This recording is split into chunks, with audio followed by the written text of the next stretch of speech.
Olá pessoal, sejam todos muito bem-vindos. Estamos aqui em mais um episódio do Step Talks e hoje eu trago aqui um entrevistado muito importante para mim, que é um grande amigo, um colega do mercado financeiro com experiência no mercado brasileiro e internacional, o Leonardo Neto. Leonardo Neto é private banker, ele trabalha com investimentos internacionais e a gente vai bater um papo aqui sobre investimentos no Brasil, fora, economia e um pouco de geopolítica também. Seja muito bem-vindo, Léo. Obrigado, João. É um prazer estar aqui, né? Como você bem falou, somos, além de tudo, amigos, colegas de profissão e, enfim, compartilhamos muitas ideias de mercado, de vida, enfim, acho que vai ser um ótimo bate-papo. Legal. Léo, fale um pouco sobre você. Você é um advogado, né, de formação, mas desde que eu te conheço, há praticamente 20 anos, a gente sempre conversou sobre investimentos, mercado financeiro. Você sempre trabalhou nessa área? Sempre foi na área internacional ou teve Brasil também?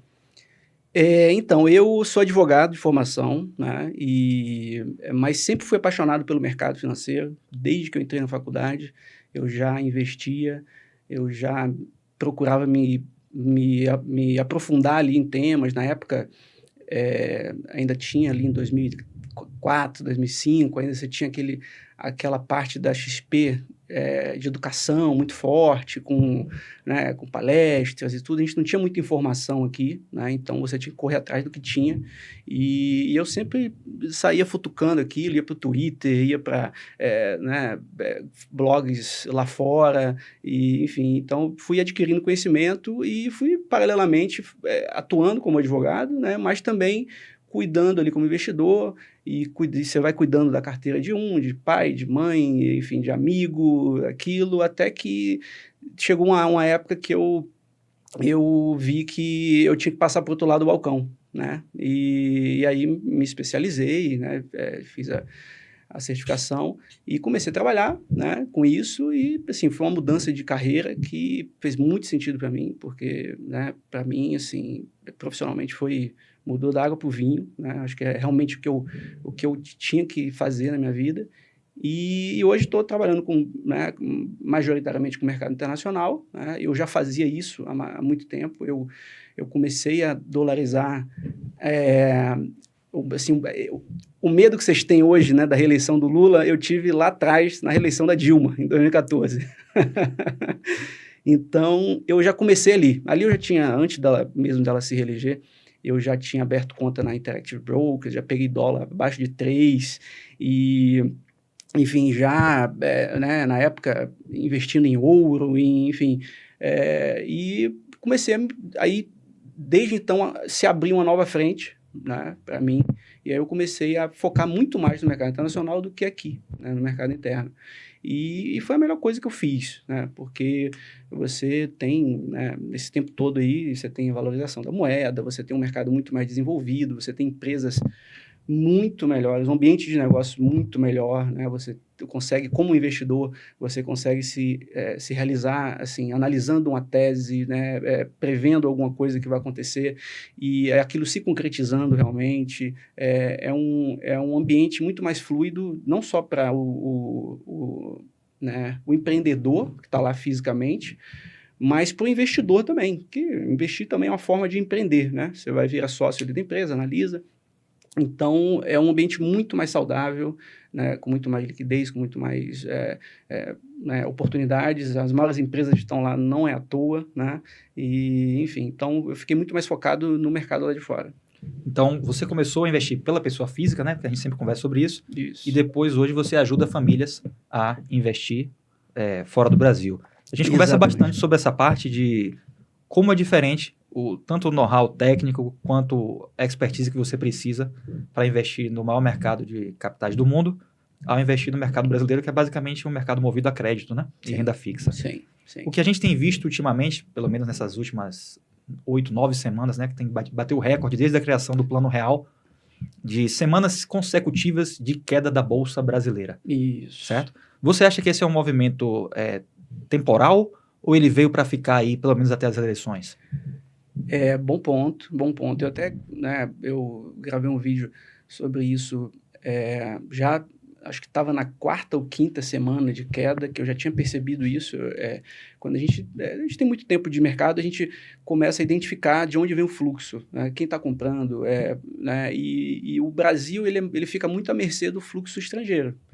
Então, é praticamente o que dita as regras aqui. Você tem né, um fluxo. A gente estava com um fluxo muito ruim aí durante muito tempo, depois da pandemia. A bolsa só caía. E aí o investidor estrangeiro, pela tese ali da desvalorização do dólar, mais atenção aos mercados emergentes, a gente começou a absorver um fluxo, né, estrangeiro, e mudou totalmente aqui. O pessoal achou que a gente ia virar a Suíça, né? Todo mundo fala, não, agora vai, é bolsa, vamos comprar. E aí, de repente, o gringo tirou o pé do acelerador e bastou isso aí para a gente cair 8 semanas. Está indo para a 9ª, acho que fechou a 9ª, não sei. Mas 8 semanas consecutivas de queda, assim, e você vê que realmente não tem fluxo comprador, ações caindo muito, assim, chegando perto de níveis de pandemia, só pela diminuição do ímpeto comprador ali do estrangeiro. Então, a gente fica muito à mercê disso, né? Não é um mercado tão desenvolvido, enfim, a gente tem que observar, mas eu acho que isso aí se deu por 2 fatores, tá? Porque, primeiro, né, eu acho que quando o mercado entendeu, o mercado estava muito otimista com o Brasil, olha, a direita vai ganhar, o PT vai perder, a Faria Lima já tinha um consenso ali sobre isso, independente de quem fosse na direita, e aí juntou isso com o otimismo ali, com o fluxo gringo, o pessoal achou que nosso problema estava resolvido, né? E aí soltaram aquele áudio, né, do Flávio, e o mercado ali começou a perceber, olha, essa eleição não vai ser tão tranquila quanto a gente imaginava, né? E aí já soltaram pesquisa no dia seguinte para dizer que ele tinha caído, e enfim, então ali foi o primeiro tiro que deram ali, né? A primeira resposta. Então o mercado caiu na real, né, depois daquilo ali. E aí taxas de juros futuros subindo, dólar subiu, acho que nessa semana ali, acho que fechou mais de 3% de alta, e enfim, então isso deu um susto ali, né, no mercado, e somado a isso você tem o fluxo estrangeiro, que também não estava muito favorável, passou a não estar muito favorável aos emergentes aqui, o Brasil, porque a gente virou o ano com expectativa de queda de juros lá, só que com a guerra, o petróleo subindo o que subiu, né? E os dados de inflação vindo mais altos do que o esperado, essa expectativa de queda que enfraquece o dólar, né? Você baixa a taxa de juros lá, você diminui o fluxo de dinheiro externo, né, atraído pelo dólar, você tem isso, você teve isso ao contrário, você tem, olha, agora os juros que iam cair vão subir.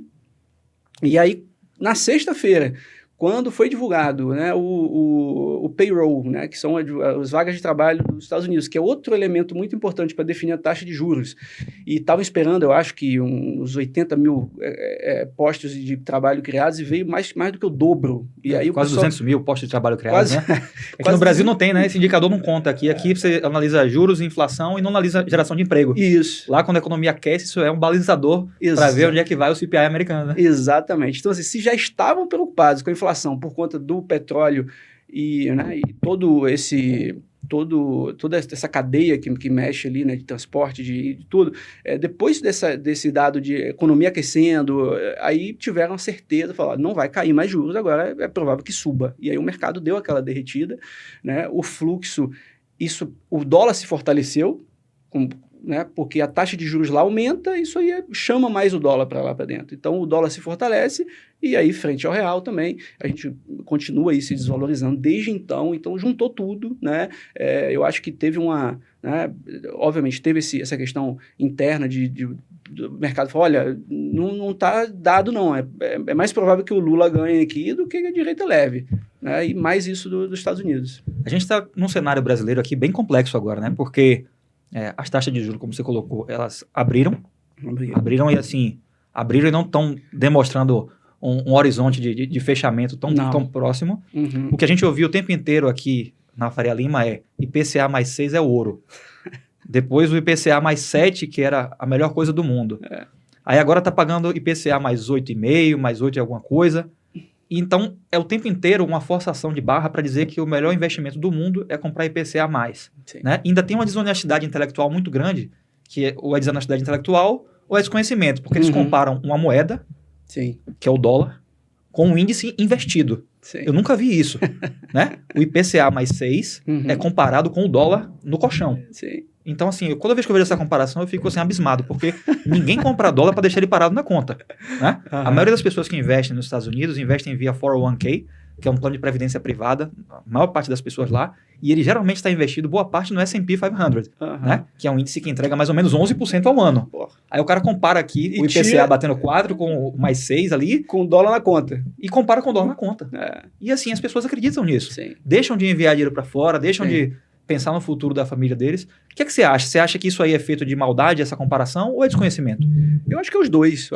Tem, né, eu acho que quem gera essa ideia lá pode ter ali um pouco de desonestidade intelectual de colar, não, vou colocar aqui o dado que me favorece, e é replicado por muita gente sem conhecimento, que é o que a gente vê muito aí, né?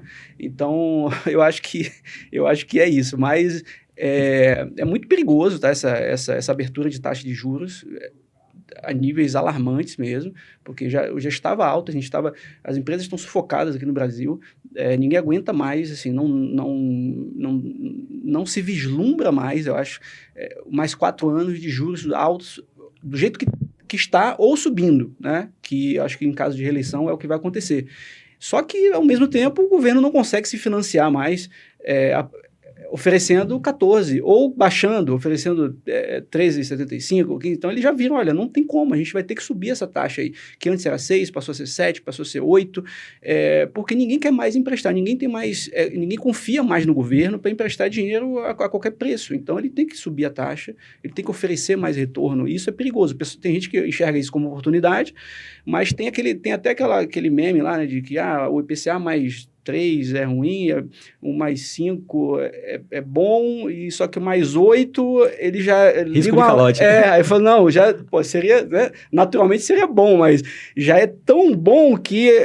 Né, tão bom, entre aspas, que já se desconfia daquilo. Opa, não, será que vão me pagar isso? Porque se estão nesse desespero assim para captar, né, como é que vão honrar isso? Então é perigoso, é muito perigoso. Eu acho que essa virada de chave com a eleição, né, foi muito por conta disso, porque o mercado não tem outra solução, né, a não ser que esses juros caírem, e já viram que com a responsabilidade fiscal desse governo não vai ter isso. Não vai. Então, enfim. E o IPCA, a gente conversa bastante sobre isso, né, que é uma cesta, um índice do IBGE ali, ele é um índice totalmente genérico, é óbvio que cada família tem a sua, mas a maior parte dos investidores são pessoas de classe média alta e classe alta. Essa é a realidade.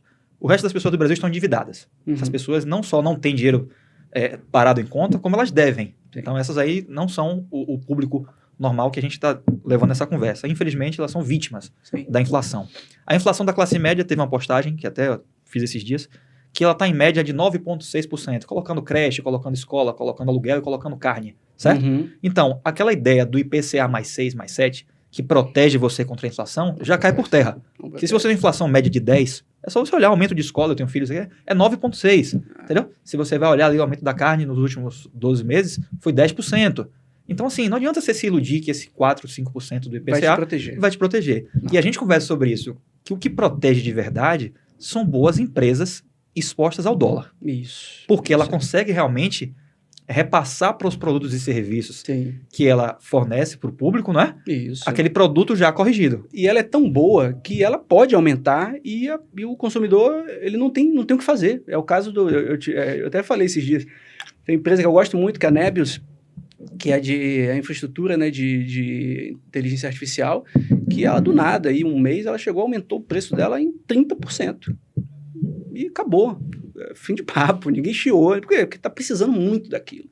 Então, não adianta, né, você achar que você vai ter aqui IPCA mais alguma coisa. Enfim, eu acho que só o dólar já é melhor do que um IPCA desse aí, tá? Um dólar investido em empresas boas é melhor ainda, tá? Melhor ainda. Agora, a gente enxergando o cenário que vem se desenhando, que o mercado se antecipa, né? O que acontece muito é que as pessoas acreditam que depois que o juro subir, que vai refletir no cenário do mundo real. Não é. O juros futuro ele determina para onde é que vai a taxa de juros lá na frente, nas próximas reuniões e tudo. E isso interfere nos empréstimos e financiamentos que as empresas precisam para se manter funcionais. O que a gente está vendo é o recorde de empresas quebrando, falindo, pedindo recuperação judicial, fazendo turnaround. E o que eu enxergo é que quem está por cima com a capacidade de incentivar as mudanças está com uma vaidade tão grande para dizer o seguinte: a gente tem um cenário binário e já está dado para a eleição, está dado, tá? A gente nem está falando muito de política, mas para entender o seguinte: ou vai ser um caminho da irresponsabilidade fiscal, que está dado, que é o que está acontecendo hoje, ou vai ser um freio de arrumação. Só tem uma peça para fazer o freio de arrumação em tempo para poder fazer esse movimento, que é a candidatura do Flávio, certo? Só que o mercado financeiro ainda não abraçou, e não sei se vai abraçar, e está aí na ideia da terceira via, que não vai vir, que não tem chance de ganhar e tal. E o que, é que a gente está enxergando? Que os preços já começam a refletir as taxas, os juros, o câmbio, que vai vir um Lula 4 aí. A probabilidade maior é realmente a continuidade do governo? Pois é. E a gente teve uma... Eu acho que é. E a gente teve 4 anos de Lula com dólar... No primeiro ano ali, a gente teve um dólar que bateu 6 e pouco, né? E depois só queda, mais 2 anos de queda. Ou seja, isso ajudou a inflação. Só que agora vai ser o contrário. Né? Então você vai ter irresponsabilidade fiscal mais dólar para cima. Então aí é que mora o perigo. Né? Eu acho que essa disputa aí da própria direita ali, né? Porque atrapalha muito. O único candidato com chances reais, os demais ficam o tempo todo tentando minar ali a candidatura para dizer, não, eu aqui com 3% tenho chance, o cara com 40% não. Enfim, tem essa vaidade aí, acho que atrapalha, tá? E a esquerda manda em tudo aqui no Brasil, né? Manda na mídia, manda na justiça, manda em sindicatos, entidade de classe, tudo. Então, é muito difícil você bater, porque qualquer narrativa que eles inventam vira verdade em poucos minutos, né? Então, acho que vai ser muito difícil, tá? Eu acho que o que joga contra o Lula é que, pela primeira vez, eu acho que ele está dando azar nessa questão de inflação de preços, porque não tem subsídio, não tem caridade que ele faça que disfarce o cara ir no mercado há alguns anos, comprar uma batata 4 e hoje está 8. Entendeu? Não tem. Sim. Ou uma carne, isso aí atinge o público, exatamente o público dele ali, né? E então eu acho que se isso aí piorar, porque a tendência é piorar, é dólar, é juros subindo, essa crise aí de abastecimento no mundo pelo Estreito de Hormuz, isso conta muito. Eu vejo pouca gente falar disso, mas o Estreito de Hormuz não é só petróleo, ali passa muita coisa, né? Fertilizante, o hélio lá para refrigerar, a produção de chips, então tudo está encarecendo. Daqui a pouco vai vir para os alimentos também. E se isso aí pegar nessa época eleitoral, isso aí vai contar contra ele, né? Pegando esse gancho que você falou aí sobre os chips, sobre o Estreito de Hormuz, eu vejo que você é um entusiasta de teses, né? Quando fala de investimentos internacionais. Teses específicas, tanto para ações quanto para ETFs. Sim. E eu lembro que você fez uma pesquisa até um pouco mais profunda, estava lendo até sobre a área de terras raras. Isso. Fala um pouco para a gente o que são essas terras raras, como o Brasil se posiciona em relação a isso e onde elas estão disponíveis para o investidor nos Estados Unidos. Ótimo. Isso é importantíssimo, uma das teses que eu tenho hoje na minha carteira, né? Eu acho que é um ponto crucial. A guerra comercial ali entre Estados Unidos e China, ela tem esse ponto nevrálgico ali, que a China usa isso muito bem, porque ela domina o refino disso aí, tá? E isso é tratado muito... O que eu mais vejo falar sobre isso é quem tem terras raras. Mas isso não quer dizer nada. Não quer dizer nada. Porque essa não é... Terras raras não são raras. Tem em todo lugar, tá? O Brasil tem bastante. E o ponto crucial das terras raras é o refino. Tá? Muita gente... Groenlândia por causa das terras raras. O Brasil, os Estados Unidos está chegando, se aproximando aqui. Uma empresa, a USA, né? Veio aqui, comprou lá uma mina aqui, que nem era de brasileiro mais, mas em Goiás. Enfim, eles estão querendo... né, controlar a produção, mas o que conta mesmo é o refino. Isso a China está muito na frente, ela se desenvolve já há muito tempo, né? O refino das terras raras é muito difícil, porque é um cascalho, então você tem que usar muito produto químico. Eu acho que uma coisa que propiciou a China usar isso a favor dela foi que é uma ditadura, então não tem controle ambiental, né? Se você for pegar aí, antes desse tema pegar fogo, ninguém conseguia licença ambiental para refinar isso, tá? E a China conseguia porque é ela que manda, ela não tem ninguém para controlar, não tem contraditório. E isso resultou lá até, se você for pegar lá onde tem Mianmar e tem alguns outros pontos lá que são, né, que eu acho que a China tem mais de 90% do refino das terras raras, tá? Você tem uma incidência muito grande de câncer nessas regiões aí que faz esse refino. Então, por isso que é difícil, tá? Os Estados Unidos começou a correr atrás agora, quando a China deu essa cartada ano passado, né? O Trump impôs a tarifa e aí eles falaram, tudo bem, então eu não vou mais exportar aqui terras raras. Só que isso é fundamental para tudo, tá? Para bateria de carro, para o seu iPhone, para... Tem metais ali que só eles aguentam a temperatura de uma turbina do caça F-35, por exemplo, tá? Pô, isso é fundamental, isso é defesa, é estratégico, né? Então tem muita coisa, eu acho que só um caça desse aí tem mais de 400 quilos de terras raras para ser construído, né? Então, os Estados Unidos se viram na mão ali disso, né? Muito dependentes, né? E começaram a investir nisso. Então, começaram a comprar participações em algumas empresas. A MP Materials foi a primeira que eles compraram lá 10%, depois vieram na USA também, teve mais alguma que eles compraram, mas enfim, eles começaram a investir nisso agora. Isso vai demorar aí no mínimo 2 anos para começar a ser produzido. Enquanto isso, a China está mandando nesse mercado, né? Ela faz o que quer. Então, é um tema muito, muito delicado, tá? Envolve geopolítica, né? É fundamental porque durante muito tempo foi muito conveniente ter a China produzindo isso, né? Aquela expressão, né? Not in my backyard, né? Polui lá, tá longe de mim aqui, então, tudo bem, eu só estou comprando aqui, tá ótimo, não tem problema ambiental. Mas aí quando a China começou a travar, falou, opa, a gente não pode ficar tão dependente, estava, né? Então, hoje você tem ainda empresas que estão começando a se desenvolver, tem um investimento muito pesado nisso, né? Obviamente, você pode comprar diretamente essas empresas pela Bolsa Americana, né? Eu não indico para quem é leigo, para quem não conhece, porque cada uma tem uma peculiaridade, assim, enfim, né, são empresas ainda em estágio inicial ali de investimento, mas você pode entrar num ETF, que você dilui seu risco ali, né? Tem o REMX, que é o de terras raras, é o mais conhecido, e você está exposto na tese e você consegue surfar ali, tem todas as empresas diluídas. Eu acho uma tese de investimento muito interessante, tá? E fundamental, porque assim, vai ter que ser resolvido, vai ter que ter investimento, não tem outra saída, né? Ou vai ficar na mão da China? Não vai. Então, é um mercado que vai ter que se desenvolver, de um jeito ou de outro. Além das terras raras, o tema forte do momento e que está segurando muito a Bolsa Americana é a tecnologia, né? Sim. É a área de tecnologia e, especificamente, inteligência artificial. A gente está vendo aí os late stage techs fazendo IPO, né? A gente teve aí, tá na boca do IPO da SpaceX. A OpenAI também anunciou que vai abrir capital.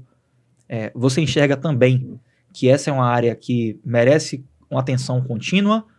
Ou você é do time que enxerga que estamos numa bolha e que já passou o melhor momento para quem, investidor que está assistindo a gente, começar a investir na inteligência artificial americana? Eu não acho que é bolha, não.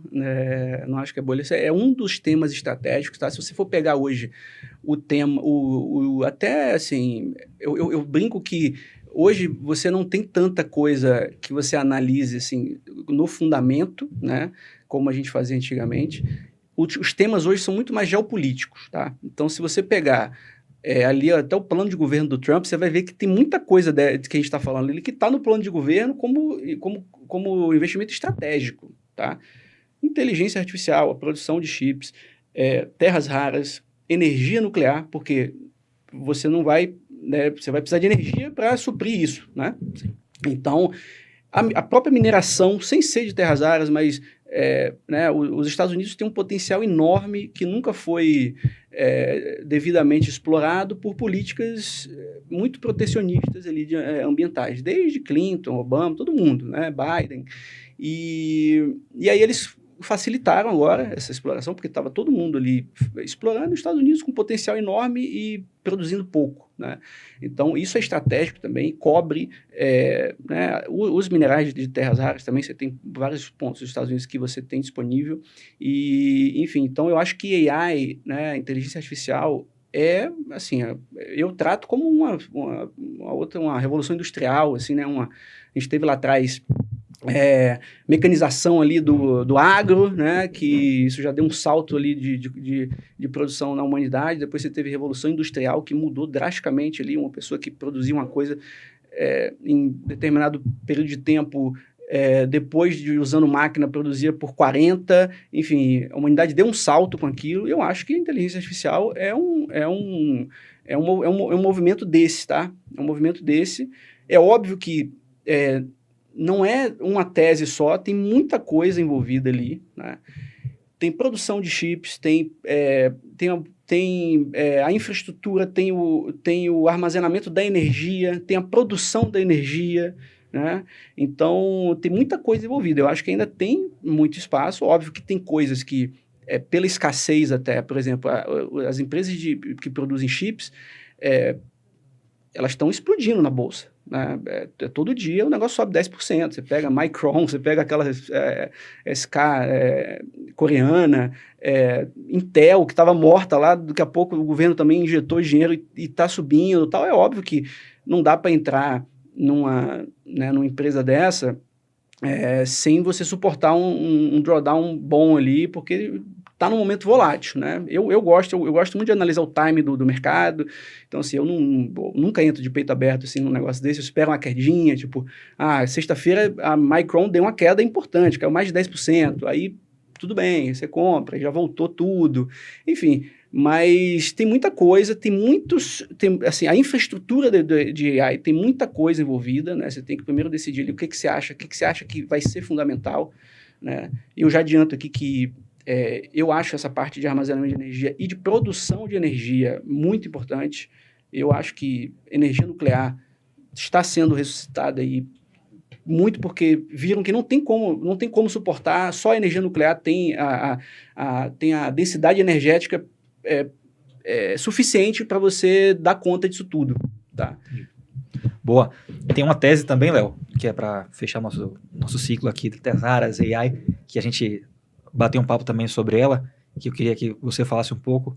É o seguinte, o objetivo da medicina, afinal, é a imortalidade, não é cura da doença. Sim. A gente sabe disso, né? Sim. De uns tempos para cá, o que aconteceu foi que os grandes bilionários do mundo perceberam que a coisa mais importante para eles é a vida. Sim. Né? E eles, junto com alguns institutos e universidades, por exemplo, a Singularity University, que fica lá na Califórnia, eles têm mergulhado num tema que é biotech, Sim. biotecnologia. Sim. Que você une aí todas essas ferramentas tecnológicas que a gente tem falado com a parte do rejuvenescimento, da longevidade. Sim. Esse setor é possível de ser investido na bolsa? Você acha que é uma área que vai crescer para os próximos anos? Acho. É uma das minhas teses preferidas, né? Eu tenho aí, eu acho que nuclear, né, mineração, que eu incluo aí mineração geral, terras raras sem ser minerais críticos de uma forma geral, e biotecnologia. Eu acho que isso aí, assim, já está dando um pulo enorme, né, com o uso da inteligência artificial. Você acelera a pesquisa de um jeito assim que ninguém consegue imaginar, né? Você tem aí, teve um caso esses dias de um cara, depois eu vou pegar melhor as referências, mas o cara era um pesquisador. O cara inventou uma vacina contra o câncer do cachorro dele, assim, praticamente um leigo, né? Então, você tem muita informação, você diminui esse experimento com pessoas ou com animais, tal, com o uso da inteligência artificial. E eu acho que vão descobrir muita coisa, né? Cura de câncer, de Alzheimer. Eu acho que é um dos setores mais beneficiados aí pela inteligência artificial, sem dúvida nenhuma, tá? Você consegue... Aqui no Brasil, eu não sei, assim, juro que eu não sei qual é o meio de você buscar isso, mas lá fora você tem muitas formas. Você tem o ETF disso, de biotecnologia, o XBI, ou healthcare também, um ETF que tenha os dois ali. É difícil você mirar numa empresa só quando você está falando de biotecnologia, porque é tudo muito assim, experimental.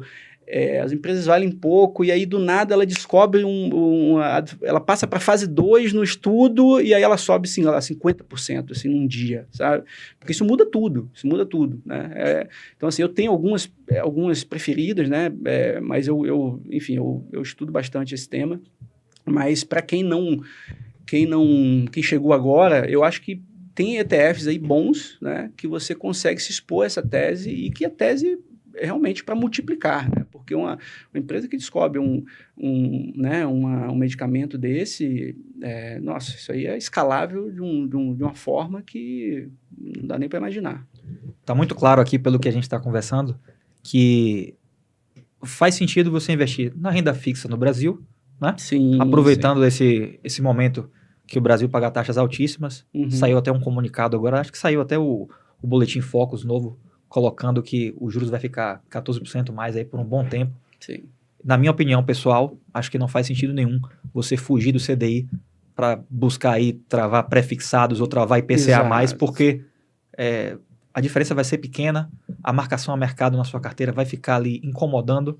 Então, joga o feijão com arroz no Brasil, coloca a sua parcela de renda fixa aí atrelada ao CDI, e se você quiser investir de verdade, coloque dinheiro em empresas multinacionais da próxima geração. E elas não estão aqui no Brasil. Exato. Então, isso incomoda muita gente aqui que tem negócios funcionando e dependendo das empresas brasileiras para receber aporte de capital. Sim. Só que o nosso país, ele não incentiva a produção industrial, tecnológica e científica. Não. O nosso país incentiva o empréstimo, o crédito e a dívida. É isso. Então, renda fixa é um emprestando para o outro, se endividando e trocando de mão a dívida. Né? Seja ela empacotada em forma de papéis ou em tijolos, mas é tudo dívida. Quer investir de verdade, quer se livrar da inflação, quer colocar o seu capital em algo que esteja protegido com a moeda de referência global, empresas globais, americanas, asiáticas, europeias, através de ETFs ou através de estoques. É isso. Está de acordo, Léo? É isso, totalmente de acordo. Você tem que ir no mais fácil, sempre. Né? O investimento é um negócio muito difícil. Se você for tentar fazer o caminho inverso, aí vai ficar mais difícil ainda. Né? Você tem que ir no mais fácil mesmo. Tem uma frase do Stormer, né, que é um cara que eu admiro bastante, que ele fala, você tem que ir na gazela manca, né? O leão, quando vai caçar, ele vai no mais fácil, ele vai ele não vai pegar o bicho mais difícil, você tem que ir no mais fácil. Então, o que é o mais fácil hoje? Você tem um país que é gastador, irresponsável fiscal, que tem uns juros altos, né, que é o Brasil, e com um ambiente de negócio horrível. Aqui o empresário é criminoso até, né? Aqui você tem essa cultura meio marxista ali, do governo atual, de você tratar o empresário como um bandido, e sempre que alguma coisa der errado, e eu acho até que vai acontecer isso, daqui a pouco o dólar subir, vão querer jogar com, não, isso é culpa do empresário rico, do malvadão, enfim. Então você tem essa cultura aqui, né? Aí você vai investir em empresas aqui, burocracia, enfim. Não, aqui você tem que aproveitar os juros altos. Aqui é isso aí, CDI, sem inventar muito. Está tendo muito problema de crédito, né, esses CRIs, enfim, de CDBs, Banco Master, sabe? São títulos lastreados, às vezes, em coisas, assim, tenebrosas, assim. Ontem foi divulgar aí que tinha promissória falsa, né? Promissória falsa de uma sorveteria, não sei da onde, sabe? Um negócio parece coisa de máfia, sabe? E, enfim, então tem muita coisa, isso vendido aí em plataforma de corretora grande, né? Então, cuidado com isso, mas vai no feijão com arroz. Você tem uma Selic de 14 e tanto, e pode vir até, se o governo se reeleger, pode ir até, sei lá, 16, 17. Fica lá no feijão com arroz, né? Porque não vale a pena correr risco na renda fixa, que o risco da renda fixa é perda total, né? Não é você não perde 10%, 15%, você perde tudo quando dá problema, né? E, enfim, então, por outro lado, você tem os Estados Unidos que tem juros baixos, por quê? Porque é um bom pagador, né, o título do Tesouro Americano é o título mais seguro do mundo, ele não precisa botar 10% para que a pessoa coloque dinheiro lá. Ele está lá 3,5%, 3% e está todo mundo investindo no título, né? Então, ele não precisa, né? Juros é risco. Então, e por outro lado também você tem um ambiente de negócio muito bom, o empresário é tratado com o devido respeito, né, burocracia baixa, não à toa que as maiores empresas do mundo estão lá. Então é muito óbvio que você tem que deixar a sua renda fixa aqui, ou aproveitar a renda fixa, o que for aqui, né, e no que você tiver que sofisticar e multiplicar capital e se expor a essas teses, você tem que fazer no mercado americano. É a maior democracia do mundo, é a moeda mais forte do mundo, é o mercado mais líquido do mundo, são onde tem mais instituições de mercado. Enfim, não tem erro, né? Você tem que ir no mais fácil. Boa, Léo. Queria saber qual foi dessas investidas suas que você fez lá fora, qual foi a ação, a estoque americana que mais te deu retorno? Então... Qual foi a sua melhor aposta? Aquela que você falou assim, eu estudei essa tese, analisei, investi e tive um retorno percentual que foi o que mais me deu satisfação. Assim, tem algumas que... Tem uma que me deu um retorno, mas assim, foi uma coisa pontual que eu acredito muito ainda, ela já subiu, já voltou, né, que foi a tese de bateria em estado sólido, que são as baterias, a próxima geração das baterias de lítio aí. Mas eu acho que essa foi uma tese que eu estudei, que eu, enfim, procurei, apliquei, vi o retorno, justamente como eu falei aqui no começo, de que você se sente realizado como investidor, né? Você vê aquele negócio se materializando e tal. Mas eu acho que uma que eu acho que ainda, né, que se sustentou, subiu e se sustentou, que eu me lembro bem, que foi a GE. A GE. Eu vou falar porque, assim, todo mundo conhece a empresa. A GE tem fogão, tem turbina, tem tudo, né? E lá em 2020, ali, pandemia, ela tem várias frentes ali, tem a parte de aviação, de turbina de avião, tem a parte de ressonância magnética, healthcare, tem energia, né? E a empresa estava com uma dificuldade tremenda, estava com, enfim, dívida alta, ainda usava muito carvão para gerar energia, e ela tinha saído do S&P 500, ela tinha tomado uma pancada, assim, ela só apanhava, e na época eu estava estudando energia nuclear, eu já achava que isso já ia para frente, né? Só que não tinha muita coisa ali para você comprar na bolsa sobre isso, tinha aqueles modelos antigos de energia nuclear, que não é o que eu estou falando aqui, eu estou falando de energia, né, de combustível mais biologicamente, né, como é que fala, mais saudável, né, para o meio ambiente, sustentável para o meio ambiente.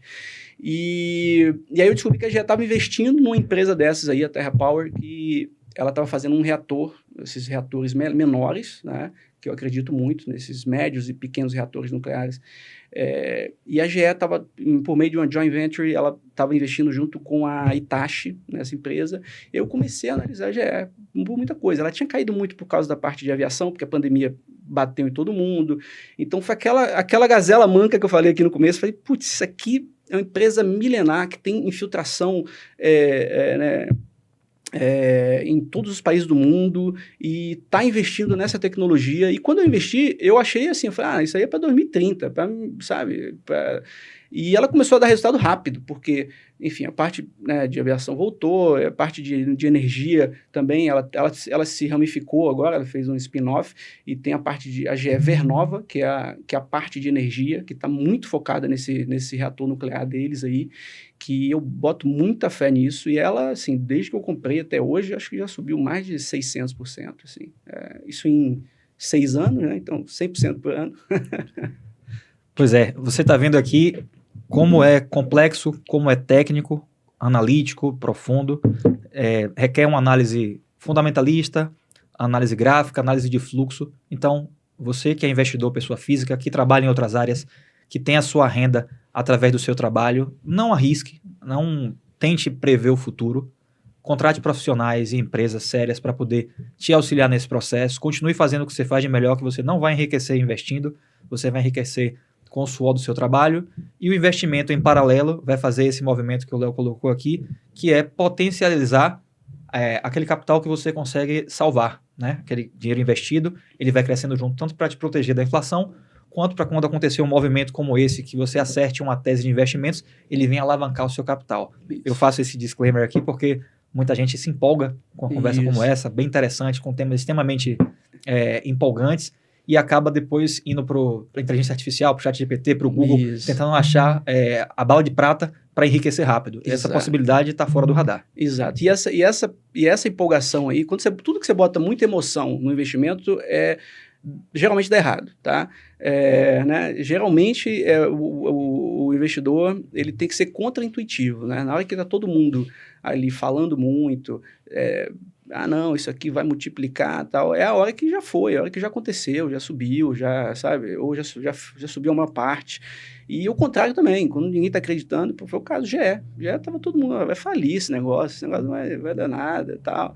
E aconteceu, e foi um dos maiores retornos que eu tive. Teve, acho que em patrimônio, talvez, né?